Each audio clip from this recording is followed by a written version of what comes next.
The Rebbe Rashab said by the wedding of his son Yud Gimel El Tafresh Nun Zayin 1897, and this is a mimer from the Rebbe from Tafshin Mem Aleph from 1981. It's a Mugga mimer that explains the topics that are spoken about over there in the Sheva Brachas. We say Samach to Samach. We're still in the middle of the Sheva Brachas period of the Frierdiker Rebbe, even though Yud Gimel El has passed, but we're still in the days of the Sheva Brachas. Chayel was in the middle of the Sheva Brachas. The Rebbe Rashab finally started Tesvavel. He founded Time Chitvim, as we know, yesterday, and Chayel was when learning began, as we learned in the Yom Yom.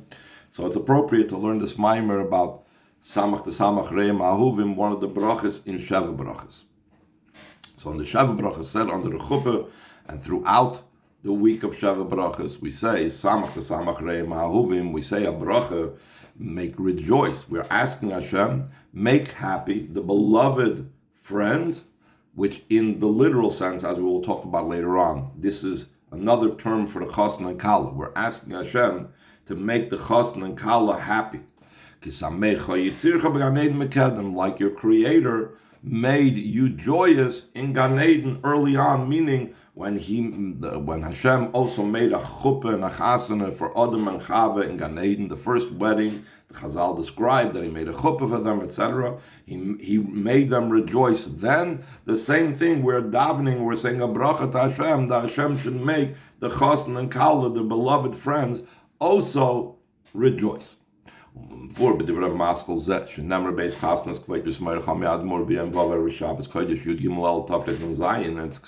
in the Maimer, with the title of Samach to Samach, that was said during my father-in-law's wedding on Friday, and it was the custom in the old days to have a chassan on Fridays, on the 13th of El of the year Tafresh Nun Zayin.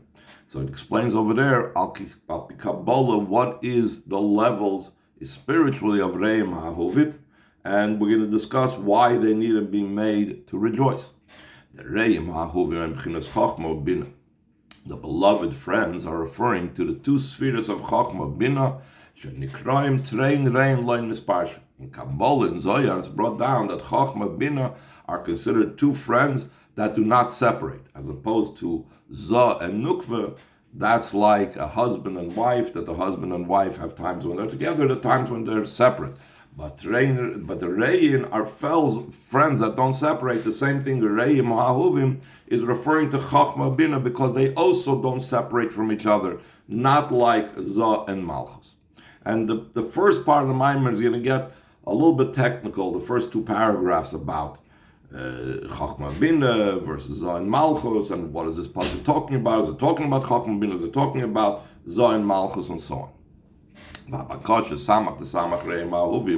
request that we're davening to Hashem, we're asking Him, make rejoice the beloved friends. We're asking from Hashem to draw down joy in Chochma Bina. So the Rebbe is going to ask over here a question: how is it that we need to draw down joy in Chochma Bina? Essentially, they have it already on their own. What need is there to bring down more? But we need to understand, Bina is the place of joy. Like it says, it says the mother of the children rejoices, just by the very fact that she is the mother of the children. And what is the mother of the children in the spiritual realms? You do, and it's known the Aim Habonim Koyal Bina. The mother of the children is referring to the sphere of Bina. She Aim Hamelad Samidus, because Bina is the mother that gives birth to the emotions, like we learn in Perek Gimel and Tanya. You don't even need Tanya to tell you this, but this we see with our own senses. When a person comprehends in his mind, in his some type of idea, he has joy out of it. So we don't need the pasuk. In other words, not the Tanya. We don't need the pasuk to tell us that the level of bina is associated with simcha. We see it practically, that when I finally understand something, it makes me happy. So bina has to do with simcha. And therefore, if Bina already is the idea of Simcha, why do we ask to make it rejoice? Let's go back. How about Chachma? Also the level of Chachma, that Simcha doesn't apply over there. Ki Simcha, when does joy apply? When there is a revelation of something. when something is fully manifest. I get the picture. Oh, there's something to be joyous about. The Chachma, but the level of Chachma Mavrik, like a flash of lightning, Hilamayla Megillah is beyond revelation, so therefore Simcha actually does not apply over there. But yet, despite the fact that Simcha doesn't apply, but it's Meir Gilui Ha'onik. In Chachma shines the revelation of delight. Like, for example, it says that the face of Rabbi Vo lit up and shone because he found a new Tosefta in the Gemara. The Tzivus Haponim Umegilui Ha'onik, the shining of the face, is from the revelation of delight, because when delight manifests itself in the person, his face lights up. And it's known that the light is higher than joy. What's the request? Make, rejoice, and happy the beloved friends, since we've established that the level of friends is trained reigned loy misparshin. It's talking about Chachma Bina, since even without the Hashem making them rejoice, there is the innate level of joy that Bina has. And how much more so that Chachma doesn't need Hashem to make it rejoice. It has the delight that's higher than joy. This association between Einig and Chachma and Simcha and Bina explains the difference between Shabbos is Grosel Shabbos Einig. Shabbos is a time of delight, because Shabbos it's Meir from Chachma Datzilus. Yom Tov is a time of rejoicing, Moedim L'Simcha, because that's Meir from Bina Datzilus. Anyway, so that's one question. The Maimer, why are we asking Hashem to make Chachma Bina happy, since they have the innate delight and joy on their own? What need is there for Hashem to make them happy? Perhaps we could show this in a parallel. Same question should be even in the literal sense. Why is there a need to make the Chasna and Kala happy? Why are we asking Hashem to make the Chasna and Kala happy? Also, we have a chiyuv. It says that it's a mitzvah to be Sameach Chasna and Kala. Aren't they happy anyway? The very fact they're getting married, they're very happy. Why do we have to be Misameach them? Why is the Eibishter have to be Misameach them? So a corollary to that, a corresponding level to that, is what we're asking Hashem to make Chachma Bina happy when they have their own innate happiness. Third line from the bottom of the first paragraph. Also, we need to understand ra'im ha'ahuvim b'pashtus koyal chasm v'kala. The literal meaning of ra'im ha'ahuvim is talking about chasm and kala. If it's talking about chasm and kala, if you remember, I mentioned before in passing that chasm and kala is really zoh and malchus. So how does it fit in what we're talking about over here? Ra'im ha'ahuvim gegen chachma bina. If you do have the chasm and kala, him zoh v'nukva, they're the level of the 6 midas and malchus. What's the connection of this explanation? That the beloved friends is referring to Chasna and Kala, which is the Midas and Malchus in Pirish Hanal the Reim HaAhuvim Chachma Bina, that the Reim HaAhuvim, the beloved friends, that's Chachma Bina. So first, he's going to explain that latter part, the connection between Reim HaAhuvim, or Reim going on Chachma Bina, and Reim going, and Reim HaAhuvim going on Zah and Malchus. Ois Beis, second paragraph on the first page of the Maimer. Yashloimer, the Yuvan Zeh, we could say that this will be understood.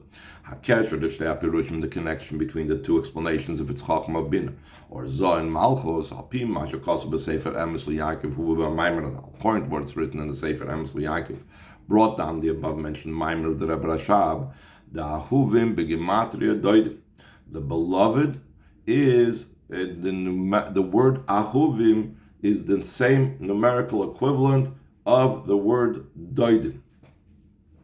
The doidim is the word the ones who love each other, and we know according to Kabbalah, according to Chassidus, doidim heimzav and nukva are the levels of midas and malchus. That's what he says about the word ahuvim. You do at top of the second page of the Maimer, as it's known, That Reim, as we said before, Train the Reim, the loin misparish from the two friends that do not separate, that's referring to Chachma Bina. The level of Doidim is Zayin Nukva. So Ahuvim, that's added as a qualifier for Reim, is hinting on Zon Malchus. So here's the interesting thing. Reim alone is Chachma Bina. Doidim alone, which is the numerical equivalent of Ahuvim, is Zon Malchus. Now what happens when we bring those two descriptions together? Reim HaAhuvim, we're talking about the interaction of both of them. That's what he's going to explain right now, top of the second page. Mashakos Reim HaAhuvim, where it says, the beloved friends, the Tevas Ahuvim, Hi Behemshach V'Toyer Shel Reim. That the word Ahuvim is in a continuation to, and it's descriptive of the Reim, that Reim is going on Chachma Bina. So the Ahuvim is telling us something about this Chachma Bina. The Ahuvim, which is Doidim, which is on Malchus, is somehow connected to the Chachma Bina. So the Rebbe is going to talk about two means and two ways of understanding the connection. Yes, we could explain it in two ways.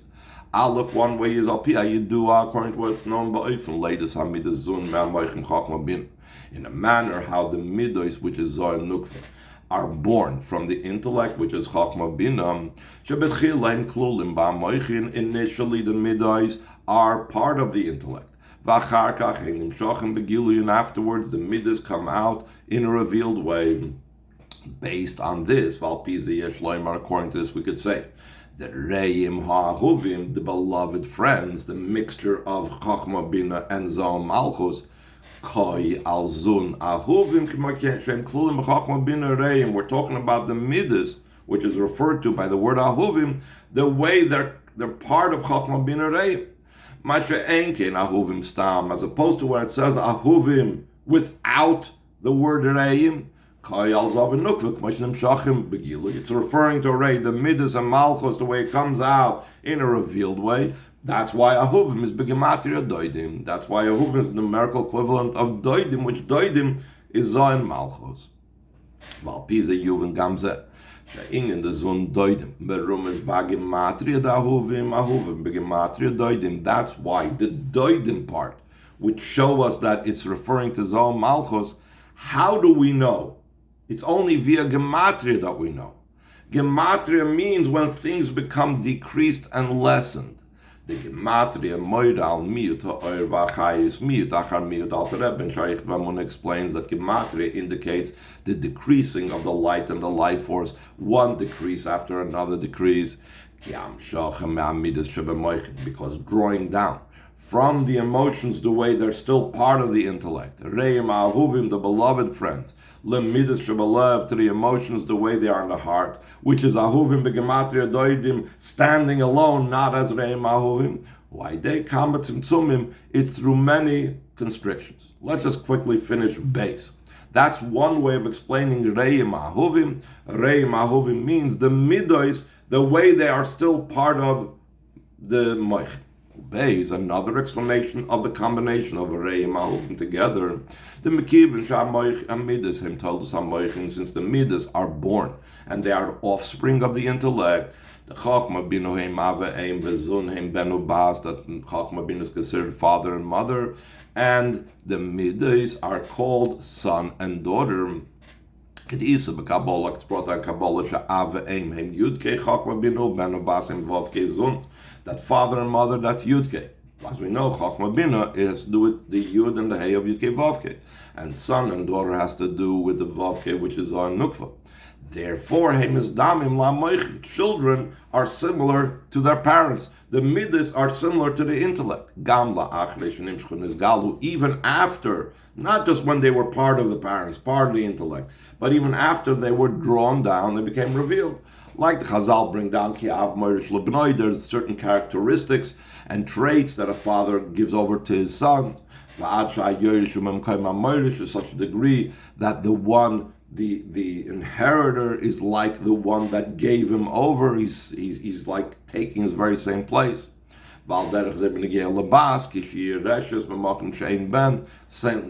thing about a daughter when she inherits in the time and situation when there's no son. So then she is standing in the place of the parents. And even more so, Bapratius, and even more specifically, Habenu b'mkoim ha'av, the son is in the place of the father. Va'abasi b'mkoim ha'em, k'meshakasu ki'im k'bita, like it says, like a mother, like daughter. According to this, we could say, Shagam la'achrei shenimshchu v'nizgalu, the midas, even after they were drawn down and revealed, Nikroim Haim b'shem Reim HaAhuvim, they're called beloved friends. The canal, like we said before, the Reim HaAhuvim b'pashtus koyal chosim v'kala zun shebegilui. The simple meaning of Reim HaAhuvim, we're talking to the chosim and kala. Chosim and kala represent midas the way they're revealed, not the midas the way they're hidden. Why are they called Reim HaAhuvim? Because even after the midas come out, and even after the midas are revealed, they are still similar to Chachma Bina, just like children are similar in the place of the parent. So even after they are already midas, Reim HaAhuvim, they're still connected with the level of Reim, the level of Chachma and Bina.